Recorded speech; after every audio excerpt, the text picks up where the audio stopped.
Hello everyone. Please hit that subscribe button, drop a quick hello in the comments, and let us know where you're tuning in from. Now, let's dive into this incredible journey together. I was holding my daughter Emma for the first time when the doctor said the words that would change everything. Mrs. Carter, we need to discuss your baby's test results. Emma was 3 days old. Perfect tiny fingers. Beautiful dark eyes. A cry that made my heart ache with love. But Dr. Stevens sat beside my hospital bed with that expression medical professionals wear when delivering devastating news. Your daughter has Down syndrome, she said gently. The genetic tests confirm it.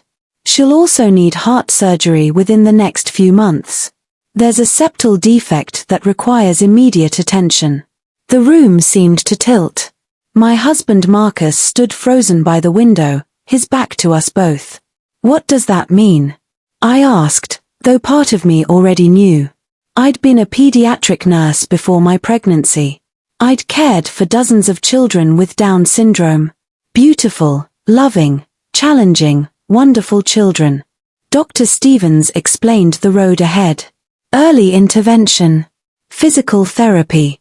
Speech therapy. The heart surgery. Developmental delays. A lifetime of extra support. I looked at Emma, really looked at her, and felt nothing but fierce protective love. She's perfect, I whispered. Marcus finally turned from the window. His face was pale, expression distant. I need to call my parents, he said, and left the room without touching our daughter. That was the first warning sign. I ignored it, drowning in hormones and exhaustion and the overwhelming reality of new motherhood complicated by medical concerns. Marcus's parents, Richard and Patricia Carter, arrived that evening like storm clouds rolling in. Patricia swept into my hospital room wearing her signature pearls and judgment. Where is it? She asked, not the baby, not our granddaughter. It. Her name is Emma, I said, pulling my daughter closer. Would you like to hold her? Patricia recoiled as if I'd offered her a snake. Richard, she said to her husband, tell them we need to speak privately. The nurse who'd been checking my vitals looked uncomfortable but left. Dr. Stevens had already finished her rounds. It was just me, Marcus, his parents, and Emma sleeping peacefully in my arms. Marcus called us with the news, Richard began, his voice carrying that corporate boardroom authority he'd perfected over 40 years in medical device manufacturing. This is obviously a difficult situation. Situation? I repeated. You mean your granddaughter? Don't be naive, Sarah, Patricia snapped. That child will ruin Marcus's life. Your life. She'll never be normal. Never go to a regular school. Never be independent. Do you understand what you've done? The words hit like physical blows. What I've done. My voice shook. I gave birth to your son's daughter. I didn't do anything wrong. Down syndrome is a genetic accident. It happens. It happened because of you, Patricia continued mercilessly. Your age. You're 36. We told Marcus he should find someone younger if he wanted healthy children. But he insisted on marrying you, and now look at the consequences. I stared at Marcus, waiting for him to defend me. To defend our daughter. He stood there examining his shoes like they held the secrets of the universe. Marcus, I said. Say something. He finally looked at me, and what I saw chilled me to my core. Not anger, not grief. Just cold calculation. Maybe we should discuss options, he said quietly. Options. The word came out as a whisper. What options? Adoption, Patricia said immediately. We've already contacted an agency that specializes in special needs placement. You can sign the papers, put this behind you, and try again. Marcus is only 34. There's time for healthy children. I couldn't breathe. The hospital room felt like it was closing in. You want me to give away our daughter? Our 3-day-old baby? Be realistic, Sarah, Richard said, his tone suggesting we were discussing a bad investment rather than a human life. I've built my entire career in medical devices. I understand disabilities. That child will cost millions over her lifetime. Millions in medical care, therapy, special education, supervised living. And for what? She'll never contribute anything meaningful. Get out, I said, my voice stronger now. Get out of my room. Sarah, Marcus started. I said get out. All of you. Patricia's expression hardened. Marcus, we'll be at the hotel. Call us when you've made your decision. They left. Marcus hesitated at the door. They're just worried, he said. Maybe we should think about what they said. Our daughter is 3 days old, and you're already discussing giving her away. I'm trying to be practical, he said, frustrated. You heard what the doctor said. The surgeries, the therapy, the delays. Is this really the life we want? She's our child. Our daughter. How is this even a question? Marcus looked at Emma for a long moment, and I watched my husband disappear, replaced by Richard and Patricia's son. I need some air, he said, and walked out. I held Emma and cried until the nurse came to check on us. She said nothing about the tears, just quietly helped me with feeding and showed me extra gentleness. The next 3 days were a blur. Marcus barely visited. When he did, he wouldn't hold Emma, wouldn't look at her for more than a few seconds. His parents called constantly, and I could hear their voices through the phone, sharp and insistent. On the day we were supposed to go home, Marcus arrived with divorce papers instead of a car seat. My lawyer drew these up, he said, sliding the folder onto my hospital tray. It's better this way. Clean break. You keep the baby, and I'll pay child support as required by law. Nothing more. I stared at the papers, then at him. You're divorcing me? Now? Today? My parents are right. I'm not ready for this. I wanted a normal family. A normal life. This, he gestured vaguely at Emma, this isn't what I signed up for. We've been married for 4 years. We planned this baby. We picked out names and painted the nursery and talked about what kind of parents we'd be. That was before we knew she'd be defective, Marcus said, and the word hung in the air like poison. Defective, I repeated, feeling something fundamental break inside me. You called our daughter defective. You know what I mean. She's not normal. She'll never be normal. I want a normal life, Sarah. I deserve that. Get out, I said quietly. Take your papers and get out. You need to sign them. I said get out. A nurse appeared at the commotion, took one look at the scene, and firmly ushered Marcus toward the door.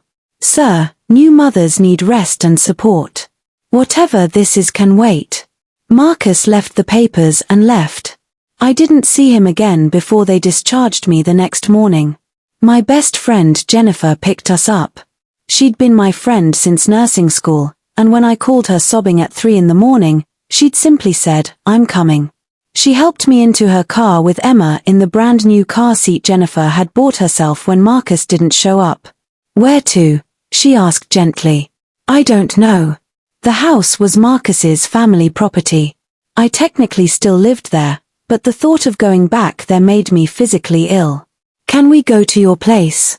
Just for a few days until I figure things out? You can stay as long as you need, Jennifer said firmly. My guest room is yours. I broke down then, the reality crashing over me. He called her defective, Jen. Our baby. He looked at our beautiful daughter and called her defective.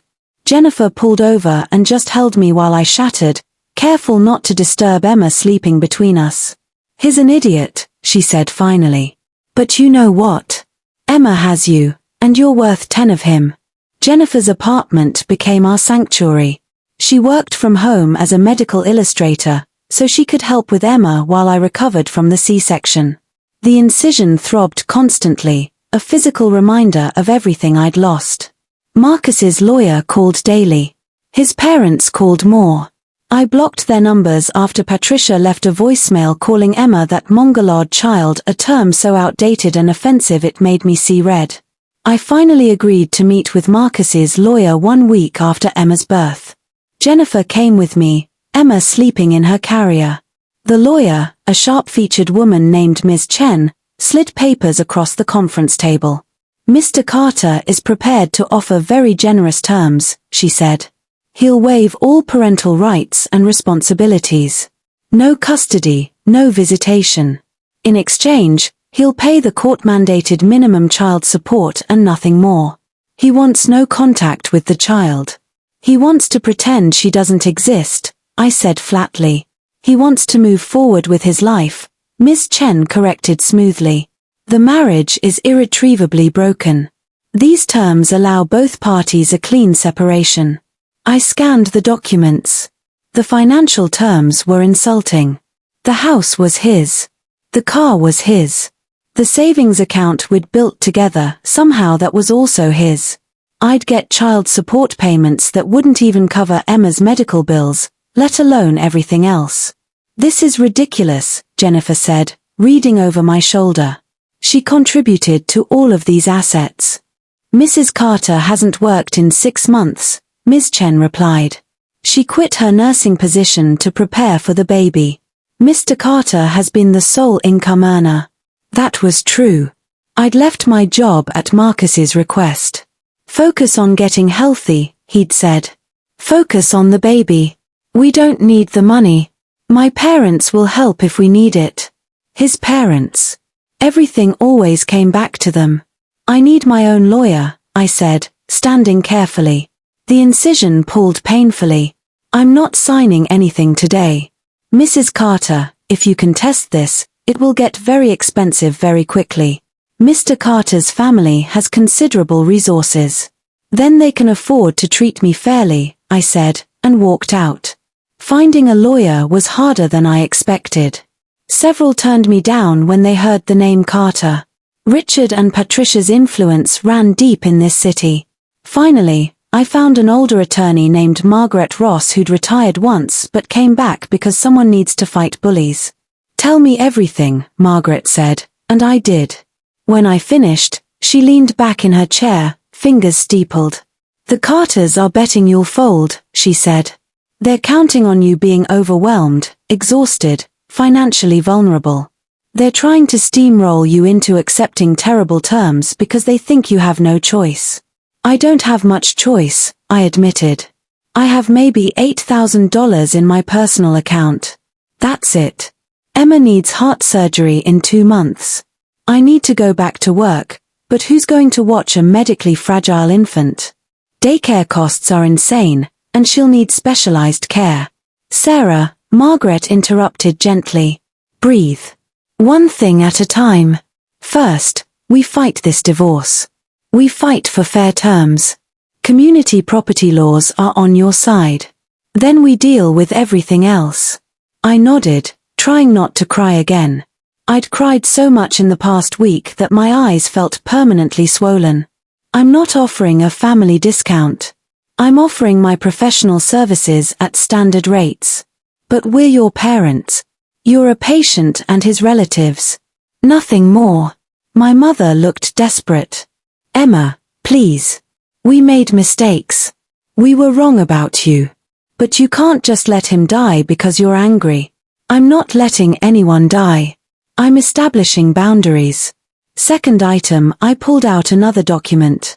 You'll sign this acknowledging that you withdrew financial and emotional support during my educational journey. This is for my records. Why do you need that? Lily asked. Because I need you to be honest about what happened. In writing. No revision of history. No, we always believed in you. Just the truth. The room was silent. Third item. After this surgery, regardless of outcome, you don't contact me again unless I initiate it. No surprise visits. No guilt trips. No social media posts about your successful daughter. You wanted me out of your life. I'm granting that wish on my terms now. That's cruel, my father said. No. Cruel is telling your daughter she's stupid. Cruel is refusing to help her when she's drowning. This is self-preservation. They signed everything. The acknowledgement hurt them the most. I watched my mother's hands shake as she wrote that they did not provide financial or emotional support for Emma's education and stated she was not intelligent enough for university. My father's signature was barely legible. His hands were already affected by the tumor. I scheduled his surgery for the following week. It gave me time to prepare mentally and gave him time to do pre-surgical testing. Dr. Chen found me in my office the night before the operation. "You don't have to do this," she said. "I know. You don't have to prove anything to them." The world tilted again, just like it had when Dr. Stevens delivered Emma's diagnosis. "What are you saying?" "I'm saying you need to go see David Morrison today. Right now. Because if I'm reading this correctly, you're about to become a very wealthy woman, and the Carter's lawyer needs to know that before you sign anything." David Morrison's office was downtown, in one of those old buildings with marble floors and dark wood paneling. He was a kindly man in his 60s who looked genuinely relieved to see me. "Miss Morrison," he said, using my maiden name. "Thank God. I was getting worried. Your husband kept saying you'd call back, but then nothing." "My husband never told me you called," I said, Emma asleep in Jennifer's arms beside me. David's expression darkened. "I see. Well, let's not waste any more time. Your father amended his will substantially before his death. May I?" He gestured to Emma. "Her name is Emma," I said. "She has Down syndrome." "She's beautiful," David said simply, and I could have hugged him for it. "Your father would have been proud." He pulled out a thick folder. James Morrison held 73 patents in medical device technology. Most were assigned to various companies over the years, but he retained rights to 17 of them. These 17 patents are the foundation of several critical medical technologies currently in use worldwide. He slid over documents I couldn't fully process. The licensing fees and royalties from these patents generated substantial income. Your father lived simply, invested wisely, and built significant wealth. When your mother died, he reassessed his priorities. He wanted to make things right with you, but he was proud. Stubborn. He told me if he couldn't reconcile with you in life, he'd at least provide for you and any children you might have. "How much?" I asked, my voice barely audible. "As of today, the trust is valued at $45,300,000. It becomes yours upon the birth of your first child. Which means," he smiled at Emma, "as of 8 days ago, you are a very wealthy woman." I couldn't breathe. Couldn't think. The number was incomprehensible. 45 million, Jennifer repeated, gripping my hand. "Sarah. Oh my God. There's more," David continued. "Your father included a letter to be delivered with the estate. And he specified that if your child had any medical conditions or special needs, an additional 10 million would be allocated specifically for their care and support." He handed me an envelope. My father's handwriting on the front, "To Sarah, when you become a mother." My hands shook as I opened it. "Dear Sarah, if you're reading this, I'm gone, and you've had a baby. I'm a grandfather, even if I never got the chance to meet them. That's my fault. My pride, my loss. I was wrong about so many things. Wrong about what constitutes a meaningful career. Wrong about measuring success only in research papers and patents. Your mother tried to tell me before she died. Sarah chose to help people directly," she said. "That's not lesser. That's brave." I didn't listen. I was too proud to admit I'd been a terrible father, too stubborn to reach out. I told myself you'd come back eventually. You didn't. I don't blame you. But I can still provide for you. This money represents my life's work. Every patent, every innovation, every success I had. It should be yours. More importantly, it should be my grandchild's. No. I want to know how you did it. How you kept going when everyone told you that you couldn't. I didn't have a choice. It was succeed or prove them right. And I'd rather die than give them that satisfaction. That's it. Spite. Spite is a powerful motivator. But eventually, It became something else. It became purpose. Every surgery I do, every life I save, that's not about them anymore. It's about the patients. The scared teenager who needs a tumor removed. The mother who wants to see her kids grow up. The grandfather who wants one more year. They're why I do this now. Lily wiped her eyes. I don't expect you to forgive me. I just wanted you to know I see what you did. And I'm sorry I didn't see it sooner. After she left, Diana called. How are you feeling? Tired. But okay. You gave them what they needed and protected yourself. That's growth. Maybe. Or maybe I'm still that girl trying to prove she's not stupid. Emma. You're a brain surgeon. You literally operate on the most complex organ in the human body. You're not proving anything anymore. You've already proved it. My father lived another 2 years. The cancer came back, aggressive and inoperable the second time. I didn't attend the funeral. I sent flowers with a card that said, "Thank you for the motivation." My mother called once after he died, just to tell me he'd talked about me at the end. How proud he was. How sorry he was. I listened politely and said, I'm glad he found peace. I didn't say that his pride meant nothing to me anymore. That I'd stopped needing it years ago. Now I'm 45. Chief of Neurosurgery at Cleveland Clinic. I've performed over 2,000 brain surgeries. I've published 47 research papers. I've mentored 37 medical students, many of them from backgrounds like mine, kids who were told they weren't smart enough, weren't good enough, weren't enough. I tell every single one of them the same thing. Your past doesn't determine your capacity. Your work does. Denied, the judge said flatly. Mr. Carter, you filed for divorce 8 days after your daughter's birth. You've refused all contact with the child. You've offered minimum child support despite significant family wealth. On what grounds are you requesting any custody?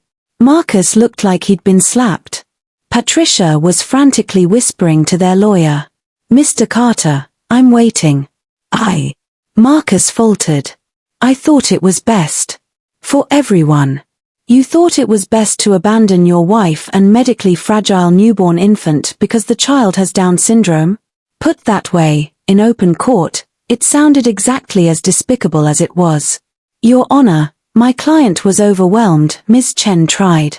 Your client is 34 years old with significant family support and resources, Margaret interrupted. He wasn't overwhelmed. He was pressured by his parents to abandon his disabled child because they found her existence embarrassing. That's not true. Patricia stood up. That child will ruin his life. She'll. Mrs. Carter, sit down, the judge ordered. One more outburst and you'll be removed from my courtroom. He looked at the papers again, then at Emma sleeping in my arms. Here's my ruling. Miss Morrison receives sole legal and physical custody. Mr. Carter's parental rights are terminated at his own request, with the exception of financial responsibility. Child support is set at $15,000 per month, adjusted annually for inflation. Mr. Carter will also be responsible for 50% of all medical expenses not covered by insurance. $15,000? Richard Carter exploded. That's outrageous. Mr. Carter, your son attempted to abandon his disabled child while her mother was still recovering from surgery. I assure you, I'm being generous.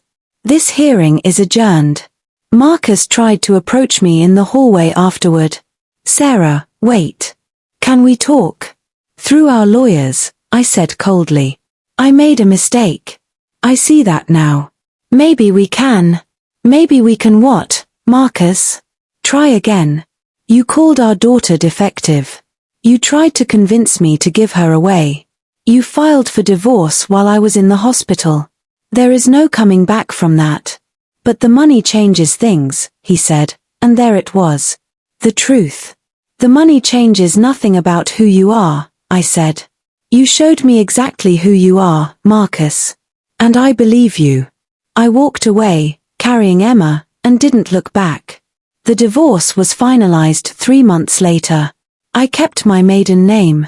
Emma had her heart surgery, performed by the best pediatric cardiac surgeon in the country, paid for without insurance forms or payment plans. She came through it beautifully. I bought a house. Not a mansion, but a comfortable place with a big backyard and room for all the therapy equipment Emma would need. I hired a team. Physical therapist, speech therapist, occupational therapist, developmental specialist. The best early intervention experts money could find. But more than that, I started planning. Jennifer and I were having coffee 6 months post-divorce when I told her my idea. I want to build something, I said. A center. For families like mine. For kids like Emma. What kind of center? Everything. Medical care, therapy, education, family support. A place where parents don't have to fight insurance companies or navigate bureaucracy or choose between their child's needs and their mortgage payment. A place where kids with special needs get everything they deserve. Jennifer's eyes lit up. That's incredible. My dad left me this money to help Emma. But Emma has everything she needs now. Other kids don't. Other families are fighting battles I don't have to fight because I got lucky. That's not right. I called David Morrison and told him my plan. He connected me with architects, contractors, medical specialists, educators. Within a year, we broke ground on the Morrison Center for Developmental Medicine. 2 years after Emma's birth, the center opened its doors. 50,000 square feet of state-of-the-art medical facilities, therapy rooms, educational spaces, and family support services. We offered sliding scale payment, took every insurance, and never turned away a family who couldn't pay. I hired the best people. Therapists who saw potential in every child. Doctors who treated patients with dignity and families with respect. Teachers who believed every student could learn. Emma's 3rd birthday party was at the center. She toddled around in her princess dress, signing more for cake and please for presents. She was delayed, yes. She worked harder for every milestone than typical kids. But she was thriving, loved, surrounded by people who celebrated her exactly as she was. Marcus sent a card. Just his signature, no message. I threw it away unopened. Patricia called once, about a year after the divorce. I almost didn't answer, but curiosity won. I saw the news story about your center, she said stiffly. It's very impressive. Thank you. A long pause. How is Emma? She's wonderful. Another pause. I made a mistake, Patricia said quietly. I was scared. Scared of what people would think. Scared of how it would affect Marcus's career, our reputation. I convinced myself I was protecting my son. You convinced yourself a child's life was disposable, I said evenly. That's not protection. That's cruelty. I know that now. Richard and I, we've been attending support groups. For grandparents of special needs children. We're learning. We're trying to understand. That's good, I said. I hope it helps you. Could we possibly meet Emma? We'd like to try. To be better. I thought about it. Part of me wanted to refuse, to protect Emma from people who'd once rejected her. But Emma deserved to know her grandparents if they could truly change. Therapy first, I said. Both of you, individual and couples counseling focused on disability acceptance and family reconciliation. 6 months minimum. Then we'll talk. We'll do it, Patricia said immediately. Whatever it takes. They did. 6 months of therapy, then supervised visits at the center.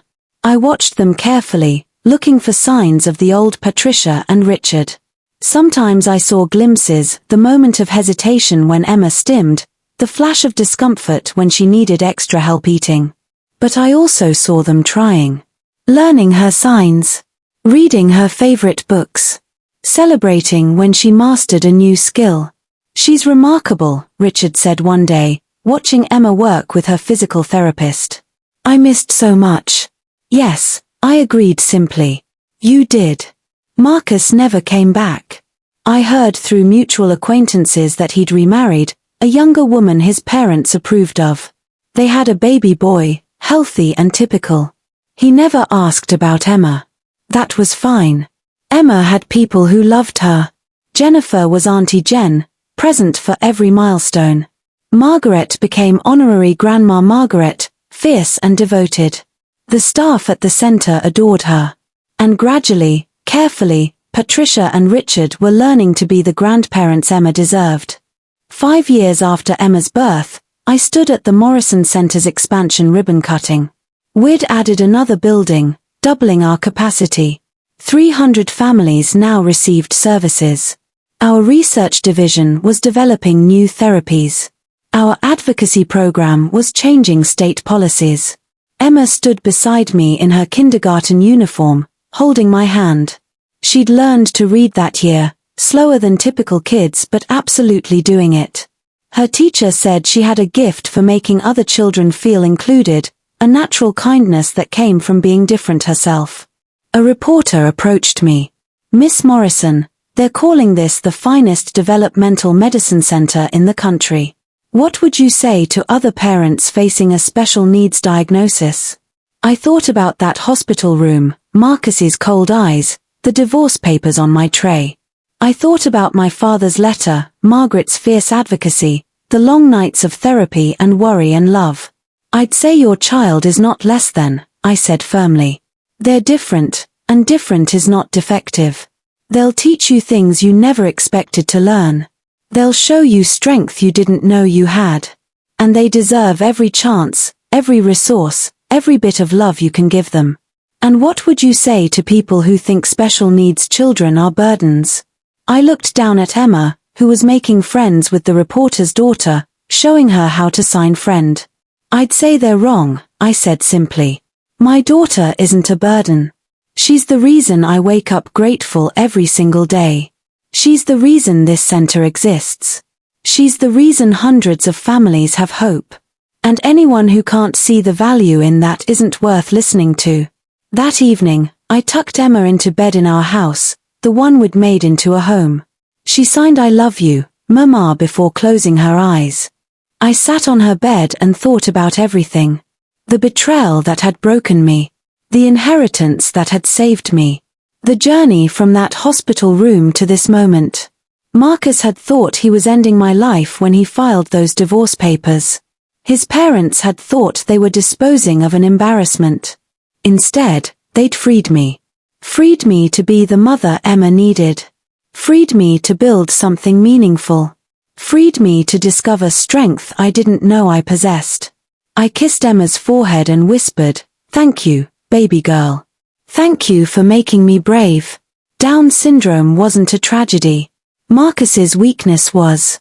But from that weakness, from that betrayal, something beautiful had grown. A center that changed lives. A family built on choice rather than obligation. A future full of possibility. Emma had never been defective. She was perfect, exactly as she was. And anyone who couldn't see that didn't deserve to be part of her remarkable life. I turned off the light and closed the door, ready for tomorrow. Ready for whatever came next. Ready to keep fighting for every child who needed someone to believe in them. Because that's what parents do. Real parents. The ones who stay.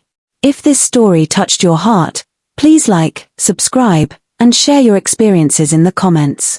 Remember, every child deserves unconditional love, and different doesn't mean less. Hit that notification bell for more inspiring stories of strength and resilience.